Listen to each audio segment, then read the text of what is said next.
கான்ஃபிடண்டா இருங்க, நல்லதே நடக்கும், வெற்றி நிச்சயம். என் நெஞ்சில் குடியிருக்கும்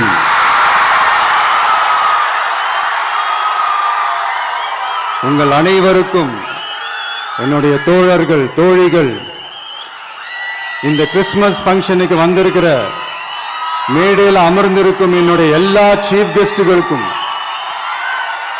எங்க ரிக்வெஸ்டை ஏத்துக்கிட்டு நீங்க இந்த ஃபங்க்ஷனுக்கு வந்து கலந்துகிட்டதுக்கு ரொம்ப ரொம்ப ரொம்ப நன்றி. இங்க வாழ்க்கை முறையும் வழிபாட்டு முறையும் வேறு வேறுனாலும் நாம் எல்லாருமே சகோதரர்கள் தானே. அதனாலதான் நம்ம அரசியலுக்கு வந்ததுக்கு அப்புறம் கடவுள் நம்பிக்கை உண்டுன்னு அறிவிச்சது ஏன் தெரியுமா? உண்மையான நம்பிக்கை தான் நல்லிணக்கத்தை விதைக்கும். அது மட்டும் இல்ல, அப்படிப்பட்ட அந்த நம்பிக்கையோட ஸ்ட்ரென்த்தை பத்தி சொல்றதுக்கு பைபிள்ல நிறைய கதைகள் இருக்கு. அதுல குறிப்பா உன்னை பத்தி சொல்லணும்னா, ஒரு இளைஞனுக்கு எதிரா தன்னோட சொந்த சகோதரர்களே பொறாமைப்பட்டு அவனை பாழும் கிணத்தில் தள்ளிவிட்டு அதுக்கப்புறம் அவர் எப்படி மீண்டு வந்து அந்த நாட்டுக்கே அரசனாகி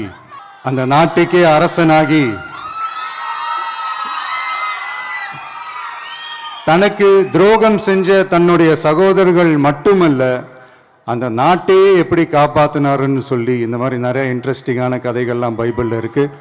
படிக்காதவங்க படிச்சு பாருங்க. அந்த குறிப்பிட்ட கதை யாரை பத்தின கதைன்னு நான் சொல்லி தெரிய வேண்டிய அவசியம் இல்லைன்னு நினைக்கிறேன்.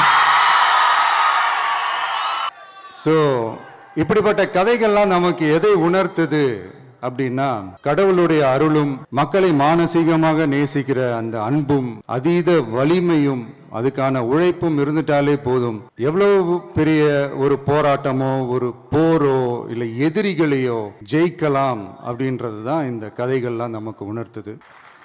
கண்டிப்பா ஒரு ஒளி ஒன்று பிறக்கும், அந்த ஒளி நம்மளை வழி நடத்தும். இந்த விழாவில் நான் ஒரு உறுதியை ஒன்று கொடுக்கிறேன். நாமளும் தமிழக வெற்றி கழகமும் சமூக சமய நல்லிணக்கத்தை பாதுகாக்கிறதுல 100% உறுதியா இருப்போம். அதுல எந்த விதமான ஒரு காம்ப்ரமைஸும் இருக்கவே இருக்காது. அதனாலதான் நம்மளுடைய கொள்கைகளுக்கு மதச்சார்பற்ற சமூக நீதி கொள்கைகள்னு பேரு வச்சதே இந்த உறுதினாலதான். தேங்க்யூ. எல்லாரும் இருந்து சாப்பிட்டு போங்க. Thank you so much.